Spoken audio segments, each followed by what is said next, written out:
now take you to the broadcast of It's Time with Reverend Nathaniel W. Martin. Here is Reverend Martin. Hi, how are you, my friends? All of you out there that are picking up this episodic broadcast on this Good Friday, this wonderful Friday. I like to say good morning, good afternoon, good evening, never good night, and certainly never goodbye. As I always say, I hate goodbyes. The title of this podcast is It's Time. And what is it time for? It's time for justice. It's time for ecological, environmental, economic, and that includes reparations for past errors, past redlining, for past discrimination that impacted adversely one entire segment of the society of the entire United States of America. It's time that we faced up and owned up to those historic governmental wrongs that have set back an entire civilization, an entire demographic of people here in these United States of America. We are impelled and propelled and motivated by the scriptures, especially in the book of Deuteronomy, beginning in chapter 24. I'm going to read a bit from that section, that portion, beginning at verse number 14. Thou shalt not oppress an hired servant that is poor and needy, whether they be of thy brethren or of thy strangers that are in thy land within thy gates. At their day thou shalt give them their hire, neither shall the sun go down upon it, for they are poor, and setteth their heart upon it, lest they cry out against thee unto the Lord, and it be sin unto thee. Thus says the word of God for the people of God. For the public at large, there is no escaping the judgment or the impact of the word of God, regardless of what one's belief system may be. The universal truths, the universal principles remain the same, that we treat each other as we would desire to be treated. We cannot dismiss that with every man for himself and God for us all type reasoning or rhetoric. We have seen what that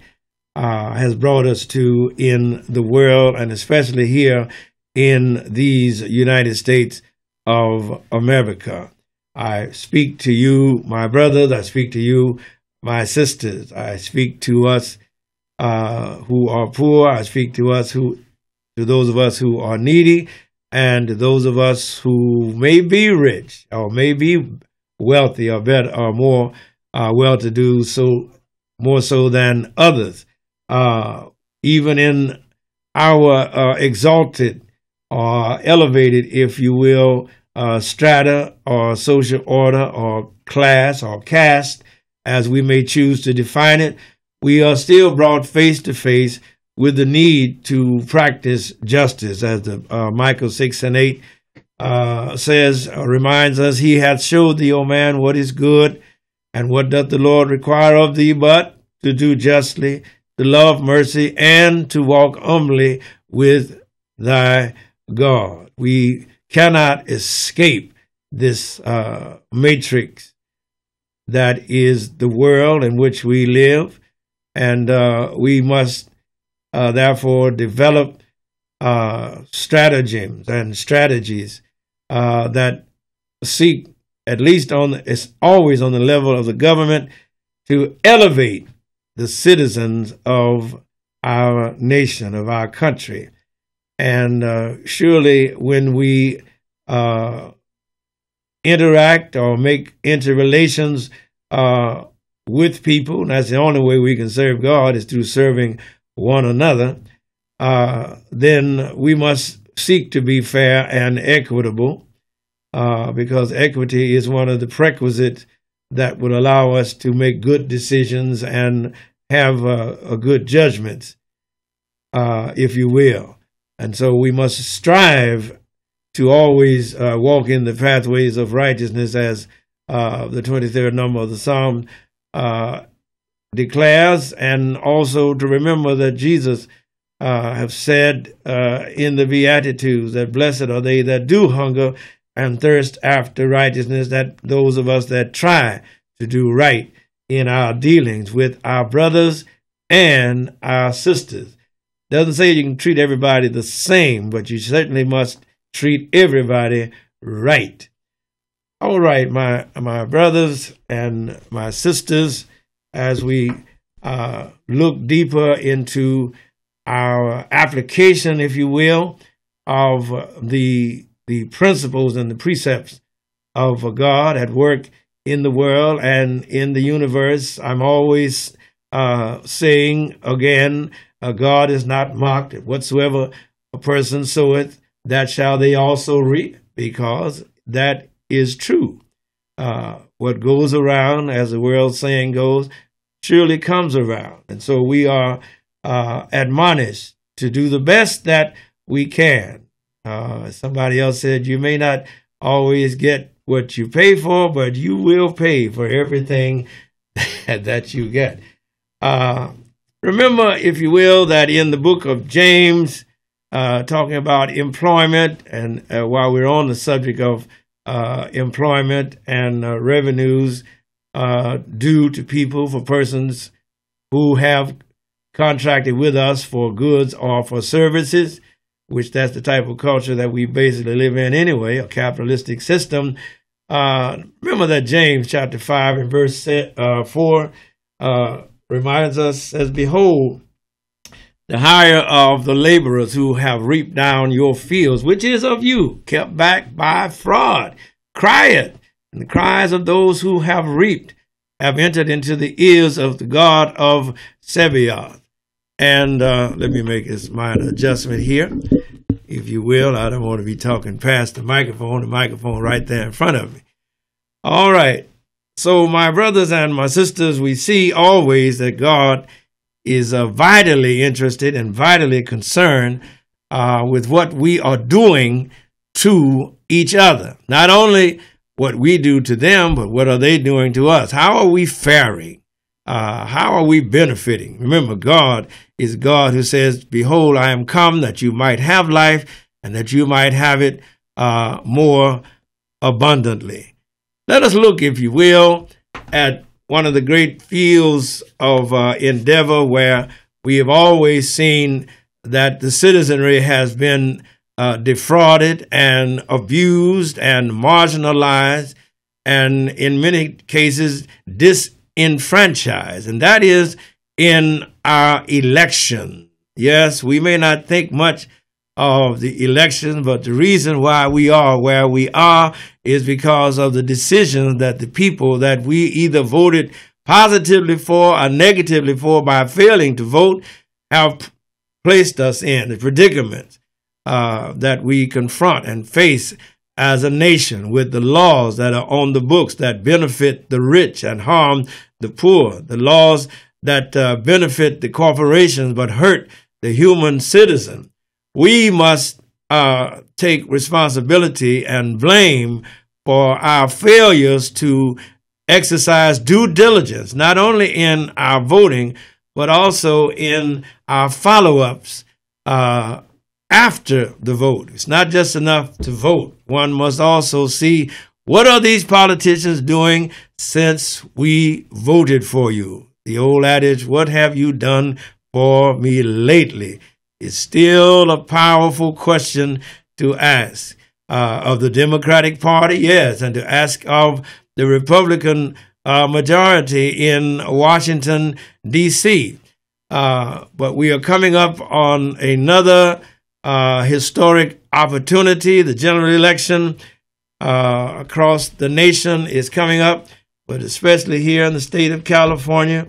I know, like you got your sample ballot. You got your official sample ballot. This ballot has the various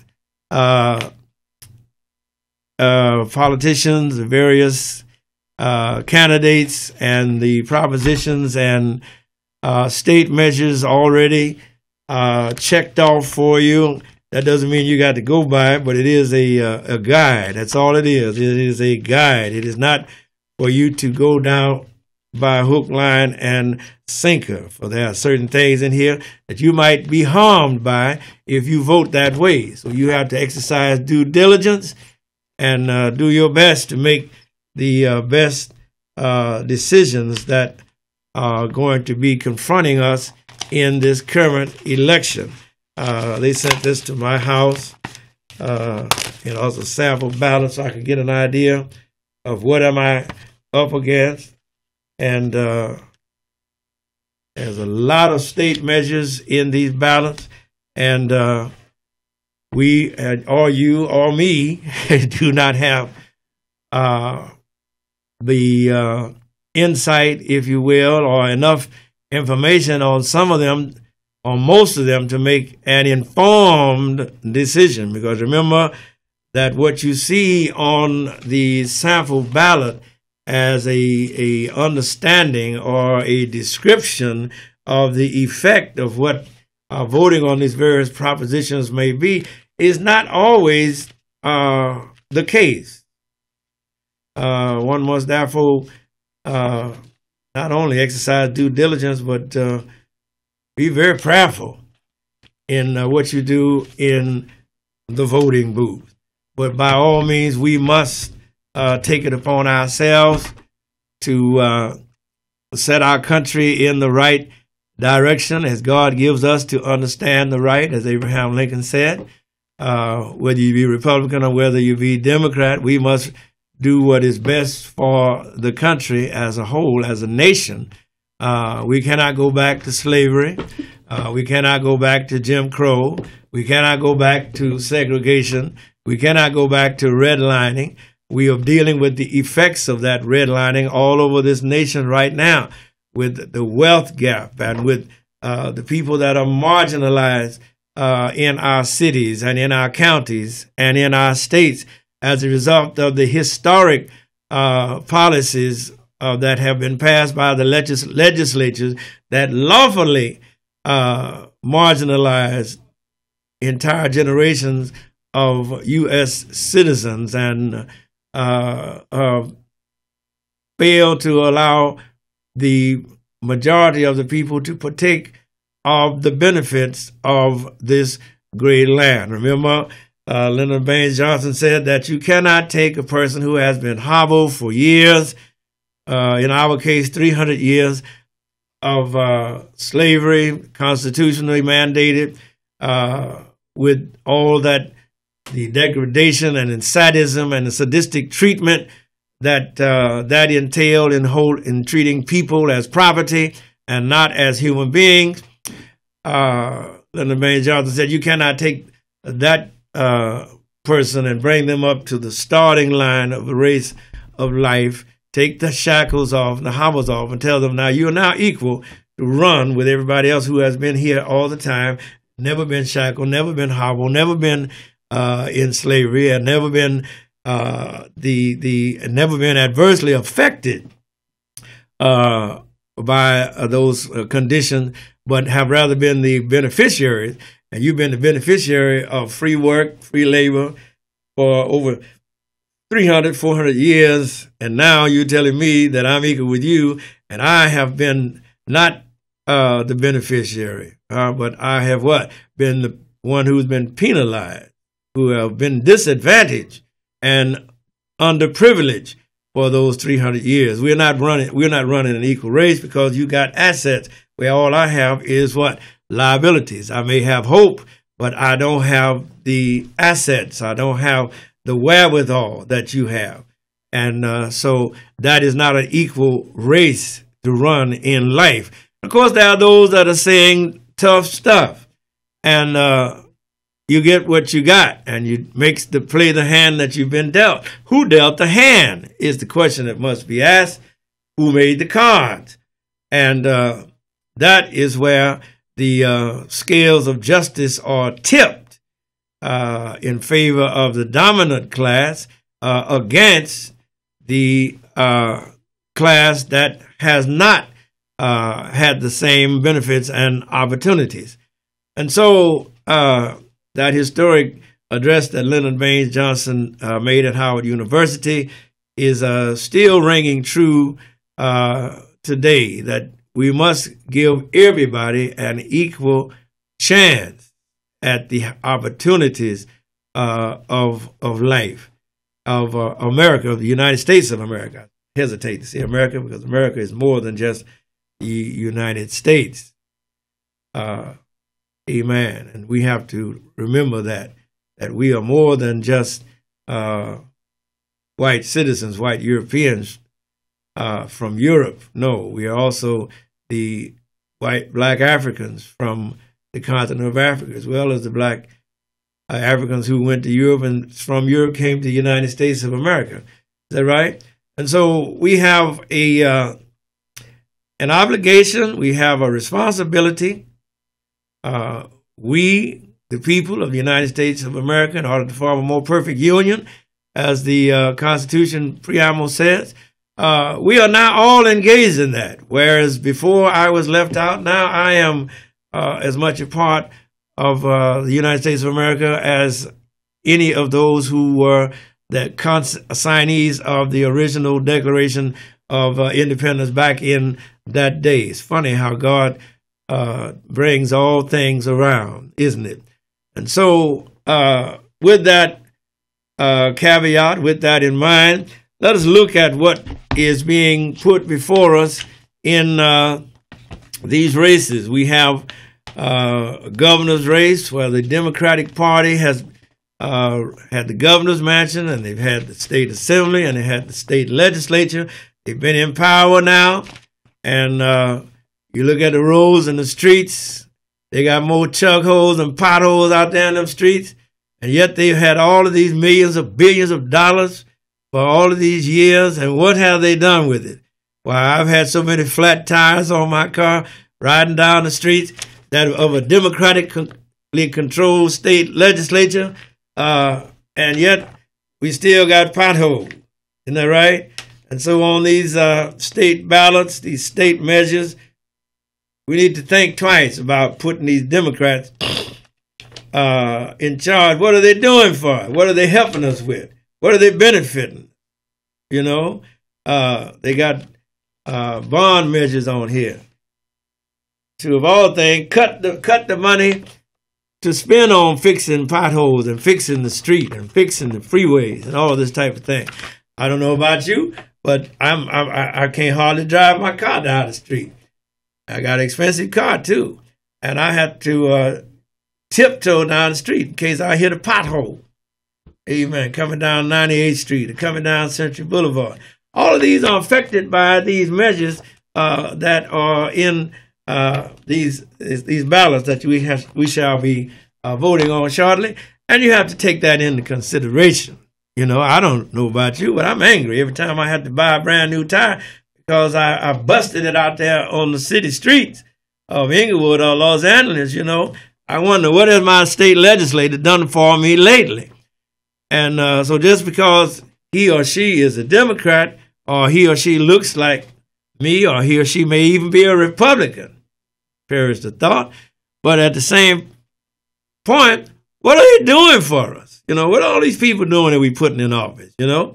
And so we need to hold them accountable. Forget about this lesser of two evils bull.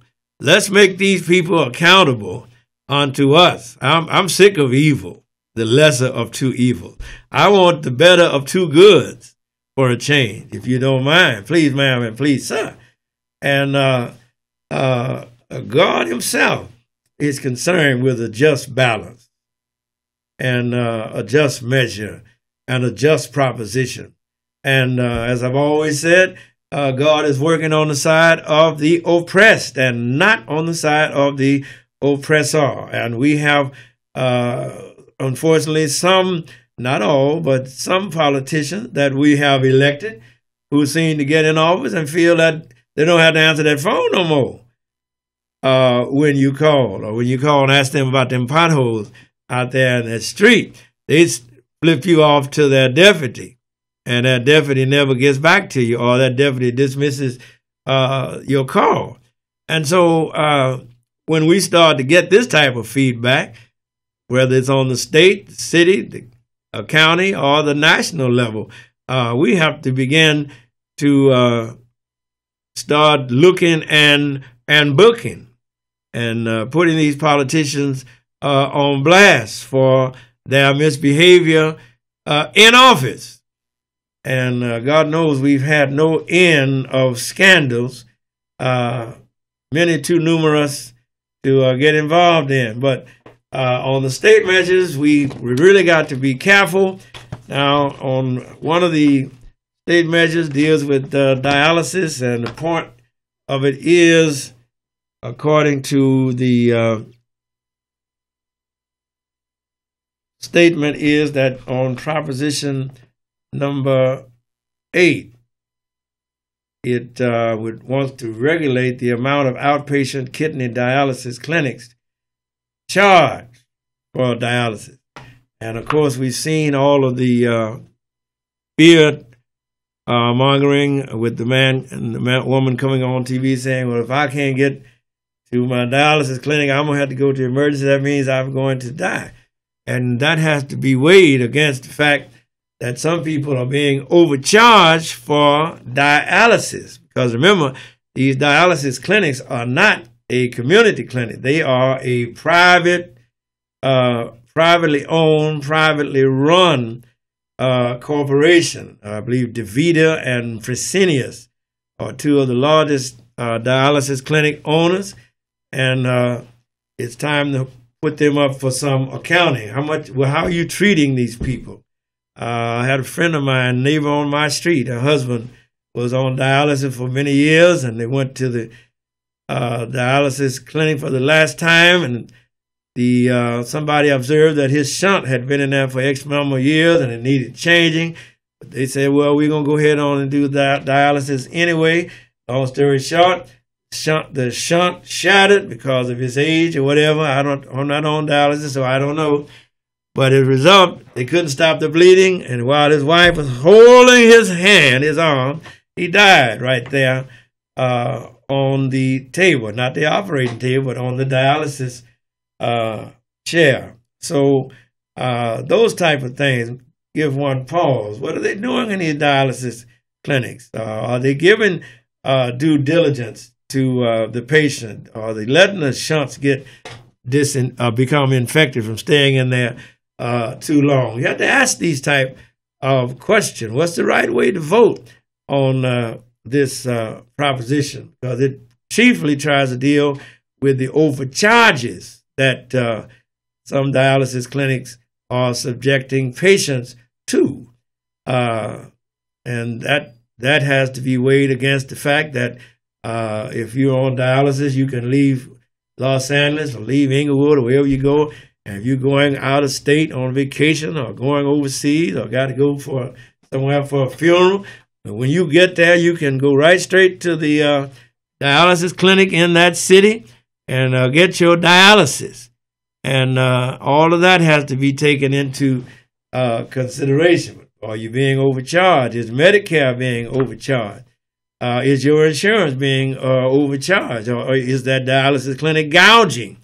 And so these thoughts claim our attention as we look at the ballot. I'm sure some of you have friends that are on kidney dialysis. Now, you don't watch out, they're going to get all of us on kidney dialysis. Where they're working, you take this medicine, and it's supposed to be helping you, and find out that it blows up your kidneys or blows up your liver. Hey, you got to go on dialysis. You know, take too much ibuprofen, take some of these powerful drugs that they have on the market for pain and for headaches and all of that type of thing. You have to make sure you drink a lot of water with that stuff, because that stuff is hard on your kidneys. High blood pressure medicine is hard on your kidneys. Diabetes medicine, hard on your kidneys. And most of the things of the pain medication that we take for pain, antibiotics and the like, hard on your kidneys. And so you have to drink suitable amounts of water in order to keep that kidneys and those livers and that pancreas flushed out.